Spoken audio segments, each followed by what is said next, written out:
So today I just did a couple of my stock music songs I do every day, and I was gonna just not do anything as far as videos, but here I am. I came up with a decent sounding idea on the guitar, which is why I decided to do one. It's essentially this. It's a really easy thing, but it just sounds cool. It's gonna be dissonant at first, and then it resolves.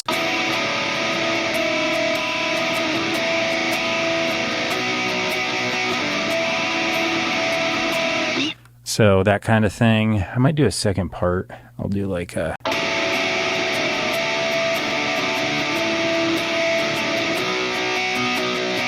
That'll be like a tag at the end of the chorus. I think I'm going to do, which the first part I think is going to be a chorus. I think I'll do like, what do I want to do for a verse? This is in A major. I'll probably start with like the fourth or something.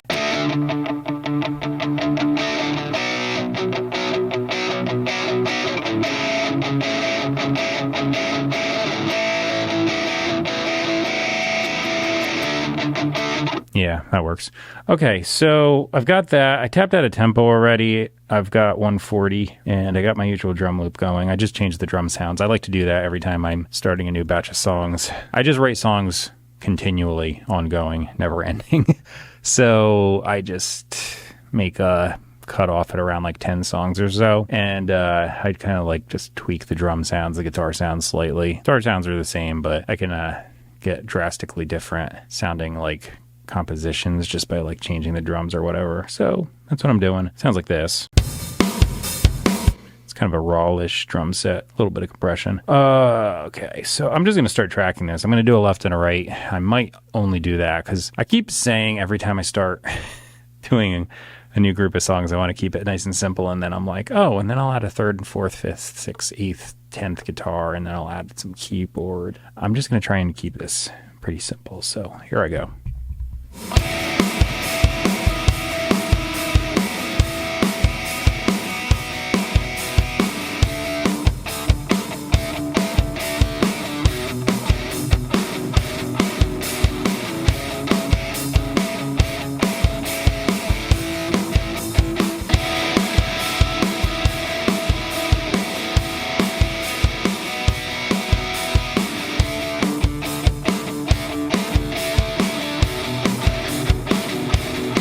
I did a left and a right, and I'm going to restrain myself and just keep it at that. And it actually sounds pretty good already. So I'm going to do an improvised guitar solo.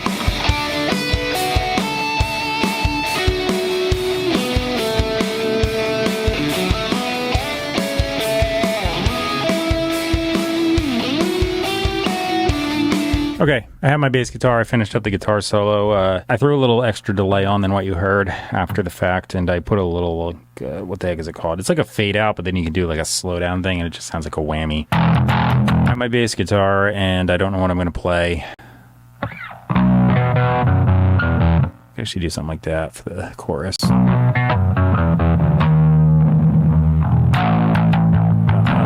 Yeah, okay.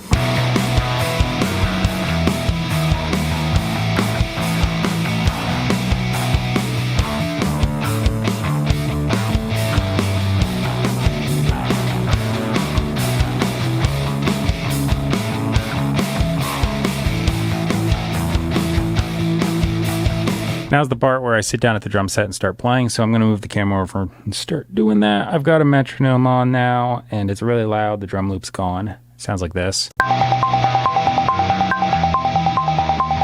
So that thing's going to be blaring in my ears while I play drums, so I don't go out of time. Here I go.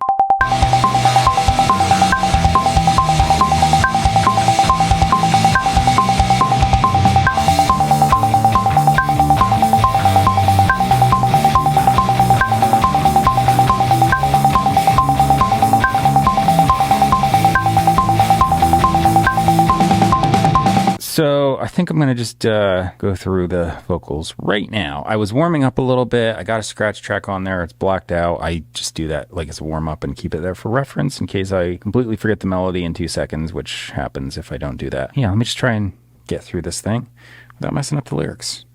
Here goes. Running away with all that fear brings, and you'll never tell the truth, at least not to yourself. Isn't what you thought you waiting ways could bring. It'll never feel fulfilled if you're hiding on the shelf. Got a skeleton and waiting for a lifeline. Okay, I was toying around with doing a harmony part in the chorus, but I don't think I'm going to, so I'm just going to leave it as is. I think it sounds good right now. So that's it. The lyrics are going to be in the description box if you want to check those out and you can't understand what I'm saying. They're right there at the bottom. Above them is going to be where you can purchase and stream my music. It's a whole list of online retailers, iTunes, Amazon, Spotify, YouTube Music, Google Play, etc. If you use one of the ones in the list, go to it, type my name in their search bar. It's the same as the YouTube channel, Aaron Hallett. You should find me. Up above that, I put PastorMelissaScott.com. I put that there because, like I said, this is Christian rock, and I feel that the best Bible teaching you're ever going to see is at the end of that link. Pastor Melissa Scott, Pastor's Faith Center in Glendale, California, and she took over from her late husband, Dr. Gene Scott, in 2005, and she's carried on up until now. He was from 76 to 2005. Combined, their teaching is like 50 years, and his stuff, her stuff plays on the website. So both of them combined have awesome teaching going on. And the thing that really sets them apart is, unlike a lot of other places that bring in all kinds of outside opinions, subjective opinions, personal opinions, a bunch of nonsense, traditions, etc., and then they pull out a couple nifty little scriptures that fit their needs or whatever, that are completely text out of context, which that's error, but hey, that's what they do. Well, Pastor Melissa Scott doesn't do that. So she teaches the Bible all the way through in context. Her husband did the same. You're going to see stuff like translations happening. So from the original Hebrew, there's some Aramaic and then Greek. They actually understand the languages, unlike some people who say, oh, I know that, but they don't. So they actually understand it. They can decipher it. They can read it. They can write it. It's awesome. New Testament Greek is really cool because it's super precise language and the grammar leaves nothing to question, whereas in English, you could say something, it could mean like 10 different things. That's really cool because when you're studying that, it answers a lot of questions. So typical things denominations have misconceptions about, if you actually just go into the original language, it clears everything right up. So they do a lot of that. There's a lot of teaching on faith because faith is the only way you can please God. The center focus is Jesus. That's it. Just center focus on Jesus because Jesus is God incarnate. He came down in the flesh. He's the only one that was worthy. None of us are. We're all born in Adam, fallen sinning state. None of us measure up. So don't think some people are sinners and some people aren't. All of us are. All of us are in that fallen sinning state. No matter how good or bad you think you are, you still fall short. So Jesus is the only one that did it. He played the part of the kinsman redeemer. He went on that cross willingly, paid for all of us. And those who walk in faith, because faith is what God's looking for, you're saved. That's it. There's no other requirement other than you faith and trust continually in the finished work of Jesus. That's it. No traditions, rules, regulations, just faithing and trusting in Jesus. God gives you the Holy Spirit, and then God acts upon you, and the Holy Spirit changes you. You're a passive receiver for that change. God is the one changing you. He's the potter, we're the clay. So that's the thing that a lot of people mix up too. They like to try and clean themselves up. You can't do it enough. It's not going to work. A couple things like, just dressing a certain way, talking a certain way, not doing certain things. Nothing's going to work like that. So it's just continually faithing. And I keep saying faithing because I'm forcing it into a verb.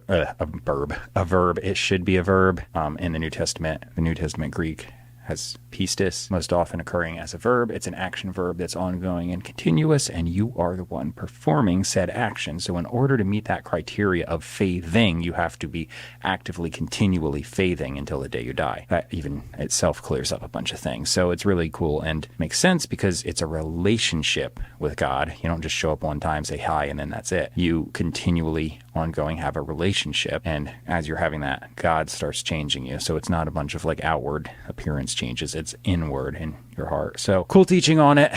Whole bunch of stuff on that, whole bunch of stuff on stewardship and the right response to hearing the gospel, which if you don't know what I'm talking about with that, check out the woman with the alabaster box. Literally, Jesus said, anywhere the gospel's preached, tell what this woman has done for me. You don't hear it anywhere. Interesting. Except for this place. So if you check it out, you're going to see all kinds of great teaching, and I can't say enough about it. So check it out. And with that, I'll say subscribe, like, comment, share, and see you later. Enjoy the video.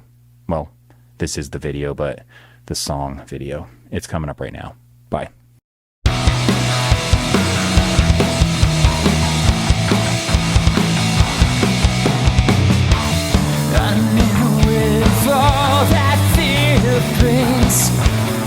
And you'll never tell the truth, at least not such a waiting